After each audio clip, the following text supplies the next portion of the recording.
warahmatullahi wabarakatuh. Assalamualaikum. Alhamdulillah.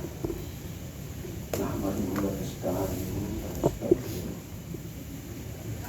Wa na'udzu billahi min shururi anfusina wa min sayyiati a'malina.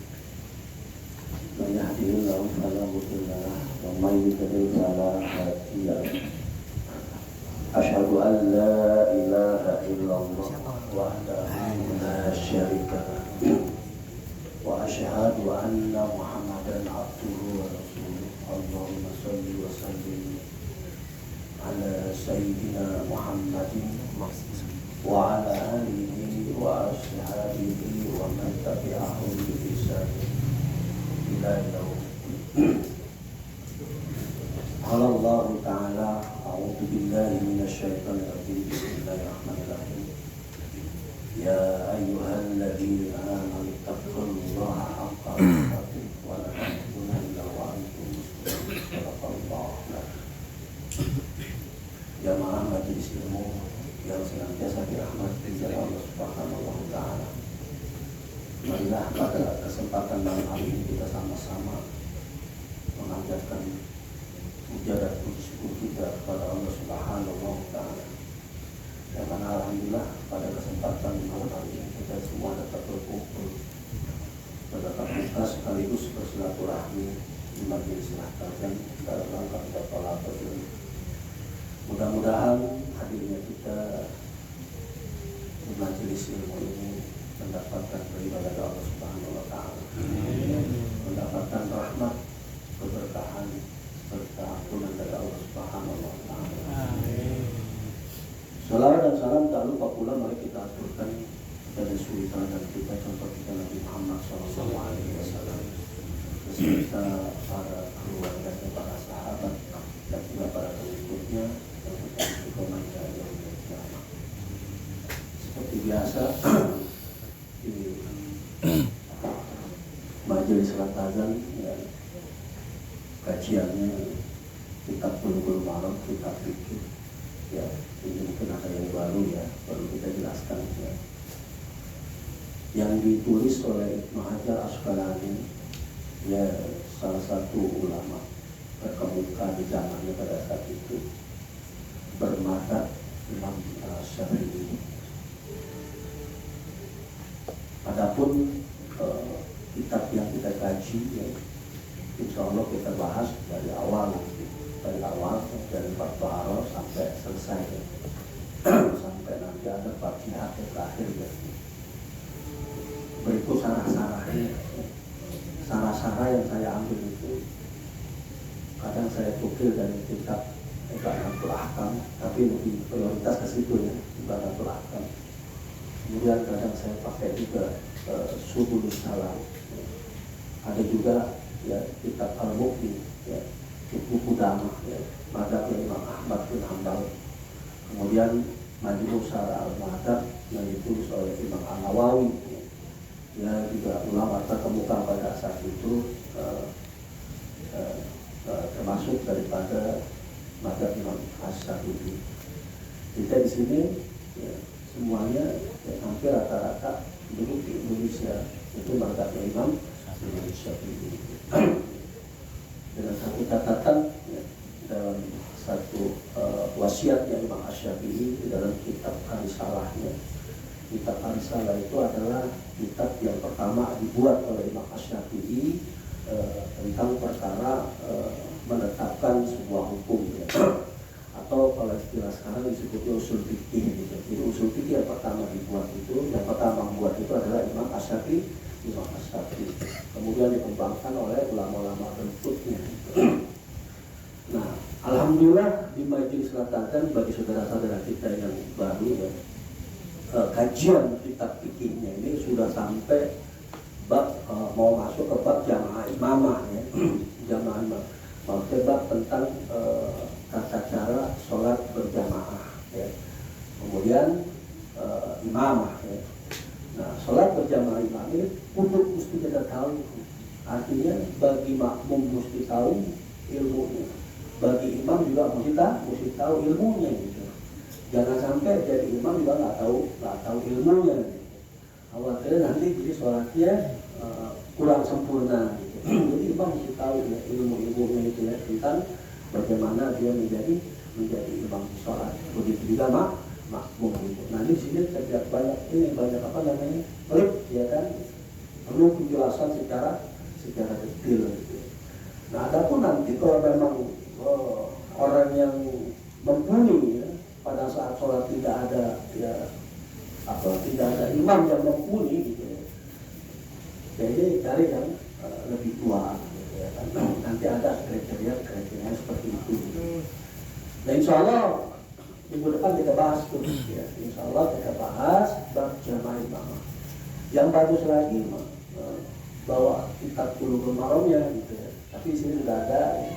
Biar nanti sambil dibaca sambil disimak ya. Bagi yang yang sudah uzur ya, yang dia kadang suka pusing gitu ya, atau baca kitab ya cukup mendengarkan, nggak jadi masalah ya kan. Karena di daerah Depok ya, itu kalau saya udah buka kitab Bulughul Maram itu rata-rata semua pada baca satu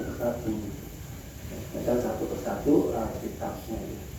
Sehingga nanti kalau saya salah kan bisa diluruskan. Nah untuk sementara waktu ini kita malam ini bahas umum ya. Kita bahas tentang Quran surat Al-An'am surat 6 ayat ke-17 ya. Ini berhubungan dengan kehidupan kita sehari-hari. A'udzubillahi minasyaitonirrajim. Bismillahirrahmanirrahim. Wa in yamsakallahu biduri. Kata Allah dalam satu keterangan ayat Qur'annya. Dan jika Allah menurunkan keburukan, mudarat, menurunkan kesusahan kepada manusia, lebih khusus kepada umat Islam, ya, umat Nabi Muhammad SAW, fala kasifa lahu, maka tidak ada yang dapat menghalangi. Jadi ketika Allah turunkan kepada manusia kemudaratan, ya, kesusahan, bala, bencana, maka tidak ada satupun makhluk ya, yang dia dapat menghalangi bala tersebut atau menjaganya, nggak ada yang dapat ya, apapun itu bentuk bala, musibah dan lain sebagainya. Wa illa huwa, kecuali hanya dia. Jadi setiap musibah yang datang kepada manusia tidak ada yang dapat menutupnya, mencabut musibah itu kecuali hanya Allah Subhanahu wa Ta'ala. Jadi ketika itu terjadi pada diri kita, musibah tersebut apapun itu bentuk musibahnya, sakit, kekurangan harta dan lain-lain sebagainya, pokoknya musibah. Jangan lari kemana-mana kita, karena yang bisa mencabut musibah tersebut hanya Allah.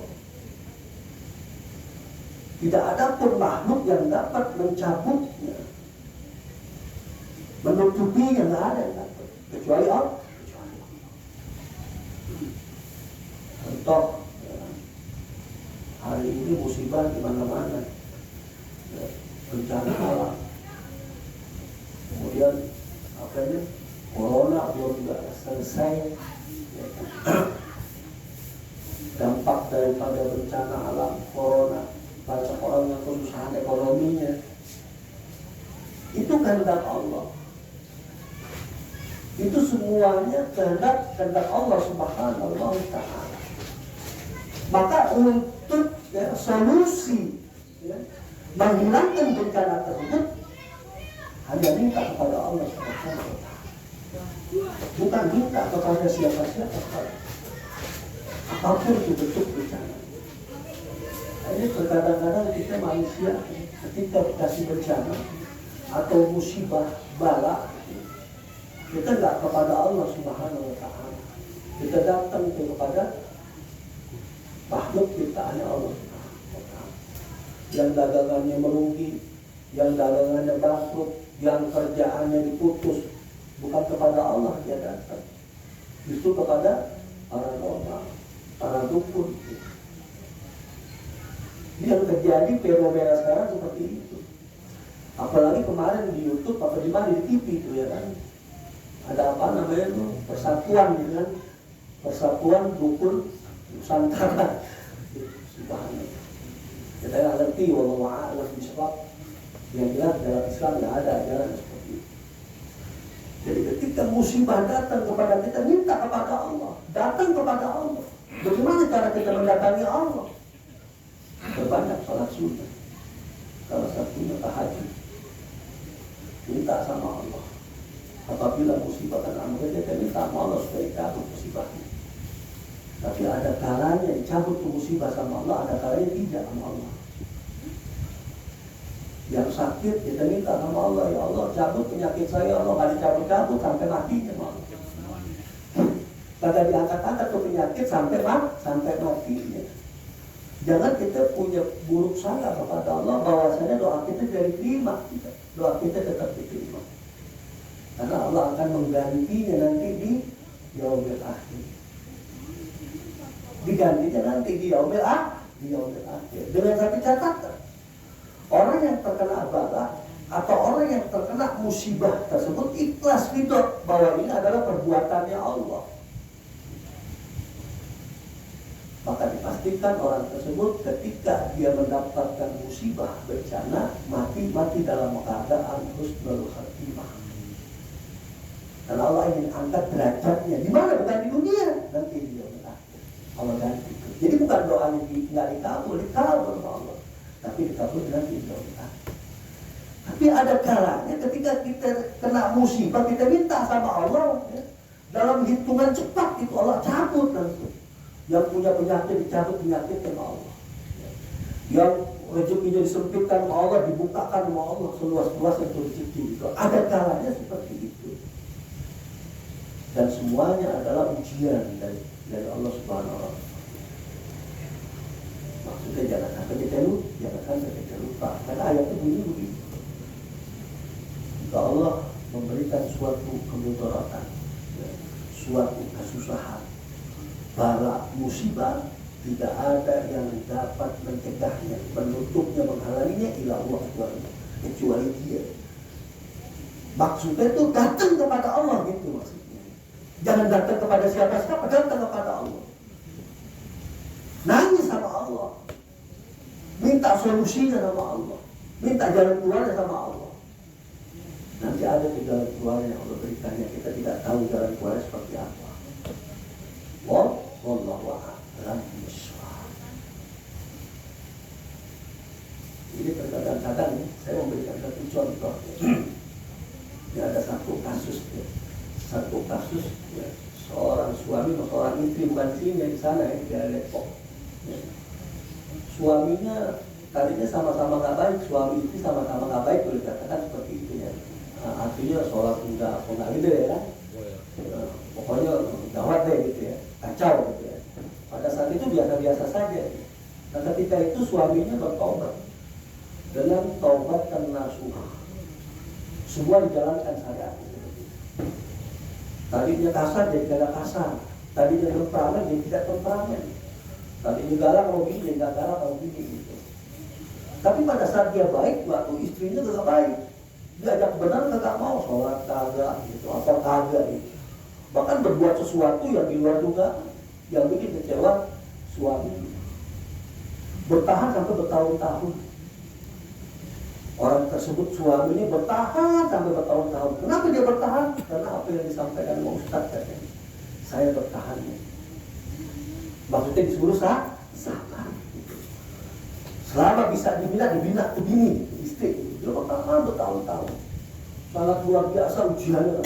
Karena kelakuan istrinya rusaknya minta ampun, rusak boleh katakan seperti itu. Habis dia rusaknya, kacau boleh katakan seperti itu.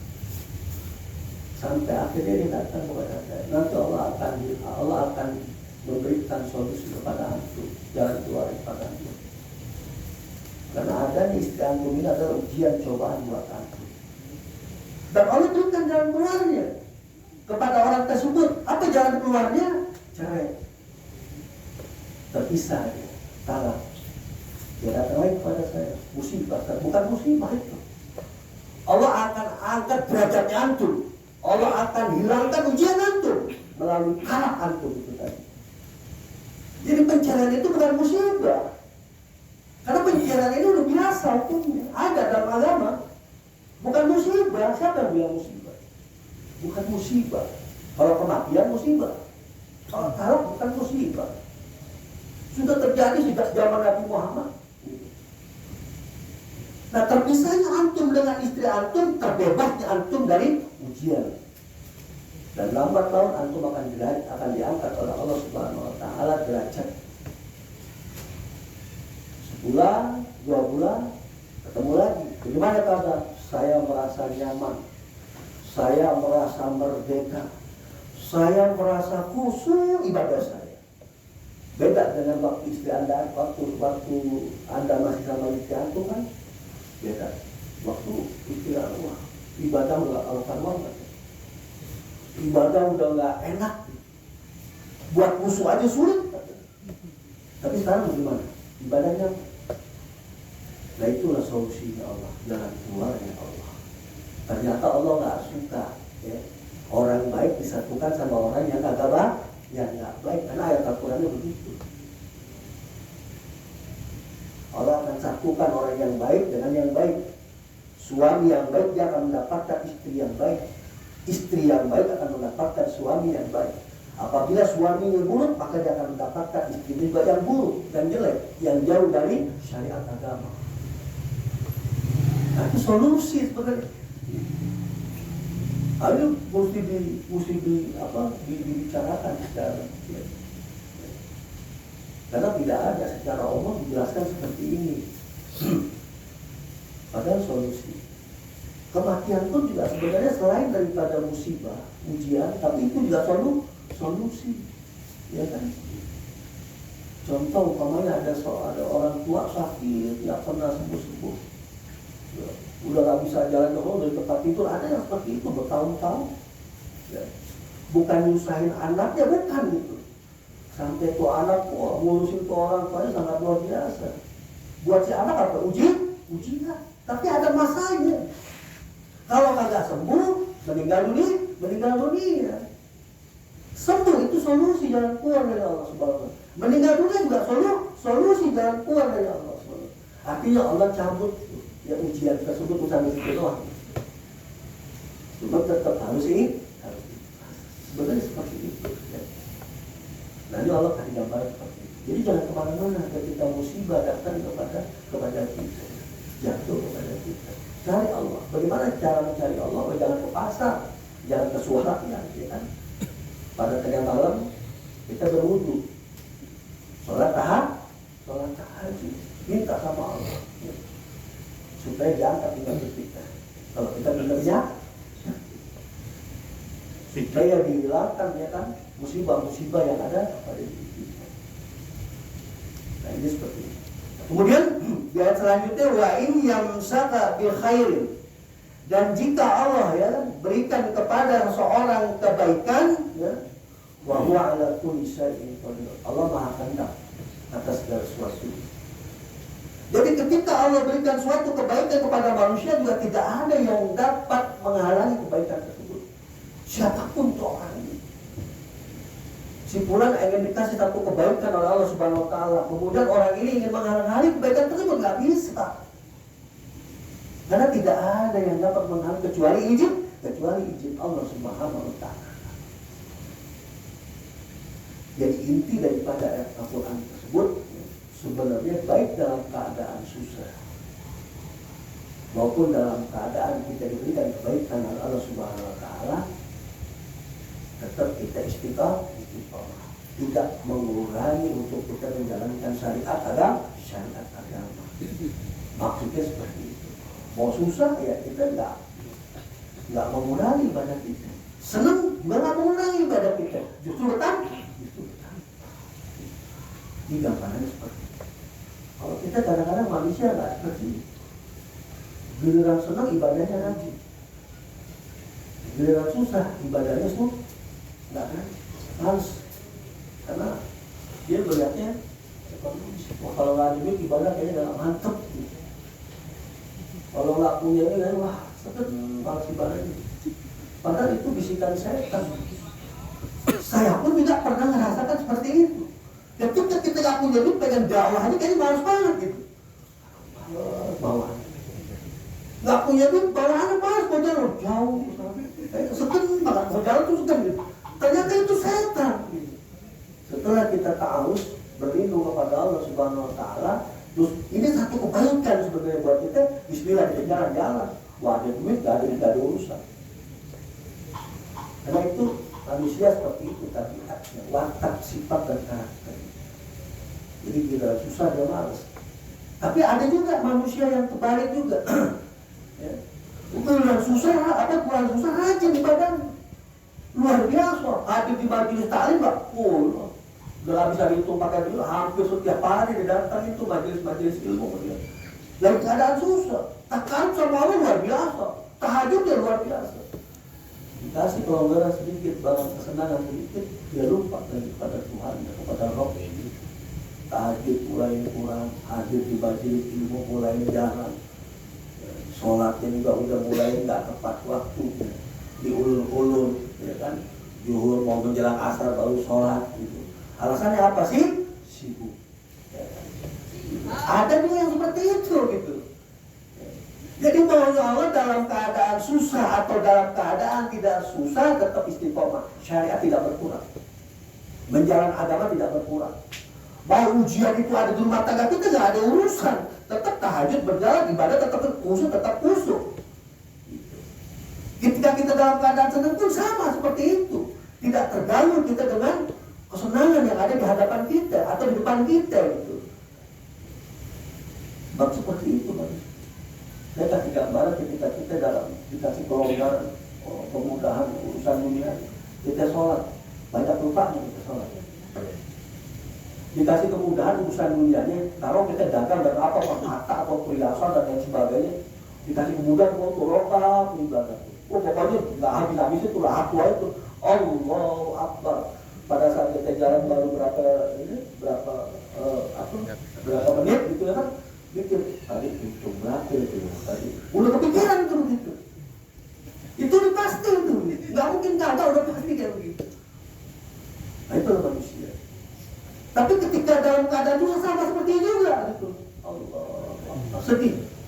Padahal sedih itu nggak boleh dalam agama. Ketika kita dalam sholat, gitu. Gimana? Akhirnya lupa sama sholatnya. Ini udah berapa rakaat gue ya kan? Susah lupa rakaatnya. Senang juga lupa. Maunya Allah nggak begitu. Ini ayat Qurannya begitu. Karena semuanya yang susah Allah ya, kehendak Allah. Dan hanya Allah yang bisa mengeluarkan, yang menghilangkannya. Dalam keadaan senang juga sama seperti itu. Tidak ada satu pun makhluk atau seorang apapun dia itu yang bisa menghalangi ketika Allah yang memberikan satu panggilan kepada hamba. Nggak ada yang bisa menghalangi. Walaupun yang menghalanginya itu pakai luar biasa, nggak ada yang bisa memberikan kemudaratan kecuali kehendak Allah. Ini satu gambaran. Artinya tetap kita istiqamah, mau susah, mau senang, tetap kita jalan fokus. Nah kemudian di ayat yang berikutnya di Quran surat Yunus ya. Ayat 107 ya, dijelaskan di sini Allah semakna ya, semakna kalimatnya tapi ada tambahan di sini. Wa in yamsakallahu bidurin, dan jika Allah ingin memberikan satu kemudaratan, musibah, bala, fala kasifalahu, maka tidak ada yang dapat menghalangi musibah tersebut. Kayak kejadian bencana-bencana ini ada dapat menghalangi, siapa yang mau menghalangi? Nggak bisa. Gunung mau meletus udah mulai meletus, nggak ada bisa. Mbah apa kayak nggak bakal bisa. Datang ke gunung dia bertapa supaya gunung nggak meletus, nggak bisa. Dia makhluknya Allah. Jadi semua Allah yang berkehendak musibah tersebut. Maka tidak ada satupun yang dapat menghalangi. Termasuk banjir di mana-mana nggak ada yang dapat bisa menghalangi. Karena itu kehendaknya Allah. Ya. Kemudian illahu, kecuali dia. Jadi hanya Allah yang bisa mencabut musibah tersebut, yang dapat menghilangkan musibah tersebut. Maka datang kepada Allah ketika musibah datang kepada diri kita. Kemudian wa in yuridka bi khairin, dan jika Allah berkehendak ingin memberikan satu kebaikan, fala radda li fadli, maka tidak ada yang dapat menghalangi karunia-Nya. Ada tambahannya lipat. Jadi ketika Allah ingin memberikan satu kebaikan, Allah ingin angkat derajat kepada seorang hamba, ketika ada orang yang ingin menghalanginya, maka tidak ada yang dapat menghalangi karunia Allah berikan kepada hamba tersebut. Tidak ada yang bisa. Maka jangan takut ya, sama corona, jangan takut. Waspada, boleh. Ini corona udah ada di sini, udah nyebar nih di mana-mana. Corona mah udah nyebar kemana-mana, udah ada. Tapi jangan takut. Kenapa? Tauhid kita hancur nanti gara-gara takut kita kepada corona. Tapi waspada, waspada, hati-hati. Bagaimana cara hati-hati? Cuci tangan, ya, pakai masker, jaga jarak, umpamanya itu. Tetap itu kita jalani gitu, tapi jangan berlebihan. Kenapa? Karena kalau kita berlebihan takut sama corona, justru kena corona nantinya. Dan kebanyakan kejadian seperti itu. Kayak tempat saya begitu, takut, wah, mau ngobrol takut, ini takut, wah, pokoknya gimana ya, was-was, kan kelihatan dari mukanya. Waktu kena corona, sekeluarga kena corona, sekeluarganya kena corona, bapaknya, emaknya, anaknya kena semua. Masya Allah, kita tidak tahu. Jadi boleh kita waspada pun, tapi jangan takut berlebihan, karena nanti jadi suges itu. Ketika kita sudah kena itu berarti kita doa suges. Jadi jangan takut, Allah yang berkehendak. Sekalipun umpamanya di sini banyak ular, kalau Allah kagak kehendak ular itu nyatek simpulan, nggak bakal nyatek tuh simpulan.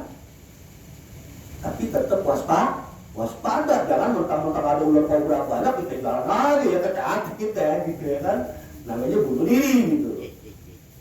Tetap jaga gitu, waspada gitu. Itu kadang-kadang juga ada yang ekstrim berlebihan. Allah, kalau Allah kagak berkehendak, kalau kena Allah gitu. Tapi sembarangan, ya tetap kena bagaimana?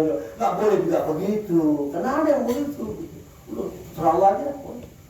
Kalau mau Allah enggak gitu ya kan. Nah juga nggak boleh begitu. Tetap ya, sama seperti tadi. Ketika ada ular kobra banyak ya kan. Kalau Allah tidak berkehendak, kalau untuk ular kobra dekat sama kita nggak bakal nyatek ular kobra. Tapi kalau kita menyengaja, terserah Allah, ya kan? Kalau Allah kadang-kadang kita kecatek, kalau kali catek ini, kita lewat itu ketemu dicatek ular kobra, gitu.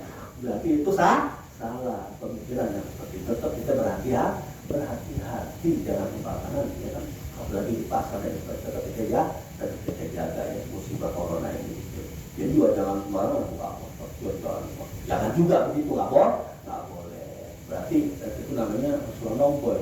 Apa itu kalau bahasa ini apa sih namanya, teledor namanya kayak gitu ya kan. Allah juga nggak suka sama orang-orang yang teledor gitu. Tetap kita dijaga gitu ya kan. Nah kemudian yusibuhu bihi may yasha. Allah ingin memberikan kepada siapa-siapa ya, orang-orang min ibadi, daripada hamba-hambanya yang dikatakan. Jadi karunia yang Allah berikan kepada seseorang itu bagaimana Allah mau. Allah yang berkehendak. Mayyasha itu siapa-siapa saja itu yang Allah mau. Kalau Allah berkehendak sama sipulan, sipulan. Jadi semuanya ini tergantung Allah Subhanahu wa ta'ala. Makanya musibah ini juga tetap kita minta kepada Allah. Datang kepada Allah, hilangkan musibah corona ini ya Allah, wabah corona ini ya Allah, hilangkan semuanya. Minta sama Allah tetap gitu ya kan, bukan minta kepada siapa-siapa. Tetap berusaha. Bagaimana cara berusaha? Cari obat-obatnya gitu ya kan. Itu kan juga obat. Setiap penyakit pasti Allah tuliskan obatnya. Nggak ada obat, pasti ada obatnya. Kemudian dalam satu keterangan hadis ya, Nabi SAW dia bersabda, Qala Rasulullah SAW telah bersabda Rasulullah SAW, Mamin muslim, tidaklah seorang muslim yusibuhu ada yang dia tertimpa musibah, yang dia tertimpa bala, apapun itu musibah dan bala. Dalam satu riwayat, min marodin, salah satunya adalah sakit. Kemudian fama siwahu, atau selain daripadanya. Intinya mah pokoknya bala, musibah, ujian lah pokoknya. Apa kata Nabi di sini? Illa hatallahu bihi sayyi'ati. Sesungguhnya Allah ingin menggugurkan dosa-dosa. Makanya para sahabat ketika dia mendapatkan musibah, ketika dia mendapatkan sakit, gak sedih dia, gembira. Kenapa? Dosaku yang dihapuskan oleh Allah Subhanahu wa Ta'ala. Dosa saya dihapus. Tapi nangis boleh, lantaran sakit yang gak tertahankan. Karena saya pernah mengalami waktu ini saya nih, di belakang saya, nggak kuat kan? Kalau yang pernah ngalamin itu, ampun, pokoknya sakit nangis saya. Bukan nangis nyesel penyakitnya, bukan, sakitnya, masya Allah. Nangis saya, nangis. Sakit gak kuat tuh, bukan gak kuat kan, bukan gak ikhlas, bukan, sakitnya gak, masya Allah, sakitnya luar biasa. Sakitnya, kalau mau takut jauh kita sedih gitu nangis, bukan gak ikhlas, bukan. Boleh nangis begitu, tapi bukan menyesali. Kalau menyesali nggak boleh. Karena itu kan uji dia. Jadi kata Nabi, siapa orang yang dia akan diberikan musibah, ya, apapun itu musibahnya, sakit, ya, dipecat, dari kerja enak-enak di PHK, itu musibah juga kan, namanya ujian gitu ya. Sesungguhnya Allah yang menghapus dosa-dosa. Kita nggak tahu waktu kita kerja kita ugal-ugalan. Waktu kita kerja kerjanya ugal-ugalan. Apalagi kita garuk gitu ya kan. Nggak ngelihat kita yang halal dan haram. Ketika kita jadi pejabat itu Allah kita nggak tahu. Kemudian tiba-tiba berhenti, ya kan? Atau dipecat dan lain sebagainya. Sesungguhnya diujinya seorang hamba atau manusia itu Allah yang mencabut dosa-dosa. Cuma kadang-kadang kita nggak merasa, nggak ngeh gitu kalau dosa kita pengen diangkat, mau dihilangkan. Makanya orang yang sakit, mati dia dalam keadaan sakit. Kenapa? Dosanya dihapus oleh Allah SWT. Kadang-kadang keikhlasannya dan cara doanya dia. Gitu. Kita tidak sakit apapun itu musibah. Nah, ini hadis. Apa kata Nabi?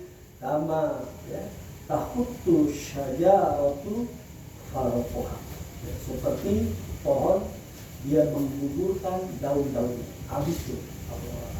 Jadi dosanya hilang. Dulu ngapain kita berdosa? Begini hilang tuh habis dosa kita. Lantaran musibah yang datang kepada diri kita. Karena saya pernah mengalami sakit ini hampir 15 tahunan lebih dari anak saya masih kecil. Allah sakit. Kalau Mas Andi sama pernah saya langsung dioperasi, kalau saya nggak dioperasi, luar biasa sakit. Tapi akhirnya hilang tuh pas udah 15 tahun ke atas saya kelihatan hilang. Wah tahunan, pokoknya setiap hari sakit, setiap hari pasti sakit gitu. Kemudian kita ikhlasin aja. Ya kadang-kadang kalau udah gak kuat nangis gitu ya kan, karena sakit itu tadi. Apalagi kalau kita naik motor, kentok tanjakan itu budakan, waduh subhanallah sakitnya. Minta ampun takutnya. Astagfirullah. Ya udah, tapi kita ikhlas dan akhirnya Allah mengatakan masalah. Maksudnya ini gambaran cerita ya. Maka adalah kita ikhlas ya. Walaupun sakit tak boleh sembuh kepada yang penyakit yang kita ada. Begitu juga musibah yang selain daripada penyakit, apabila ujian yang Allah berikan kepada kita, musibah, ya kan, kesusahan, jangan putus asa, ya kan, tetap berdoa. Jangan merasa doa kita ada kabur gitu. Atau selesai sih ujian gue, jangan gitu. Selesai nanti ketika kita mati kita dalam keadaan husnul khotimah, kemudian nanti Allah ganti itu. Allah kasih lihat tuh doa-doa kita yang kemarin ini doa Allah. Digantinya nanti dia lah. Cukup ya. Ini sebagai acuan buat kita semua. Mudah-mudahan kita termasuk orang yang istiqomahkan Allah SWT, baik dalam keadaan susah maupun dalam keadaan kita gembira atau dalam keadaan kita senang. Mudah-mudahan saya mohon maaf. Wabillahi taufiq wal hidayah. Wassalamualaikum warahmatullahi wabarakatuh.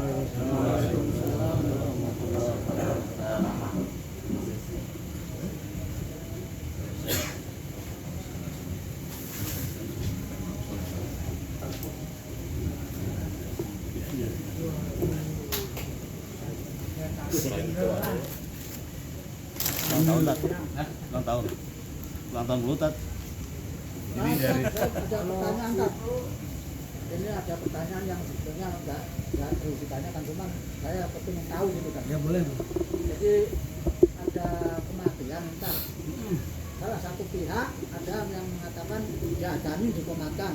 Terus salah satu pihak itu nggak usah dikomatkan, apa diadankan nggak dikomatkan tapi didoa. Demikian tadi tausiah yang telah disampaikan oleh guru kita. Semoga semua yang beliau sampaikan senantiasa bisa berguna, bermanfaat bagi kita dan bisa kita aplikasikan di dalam kehidupan kita sehari-hari. Dan alhamdulillahirabbil alamin, untuk malam ini majelis senantiasa penuh oleh para jamaah.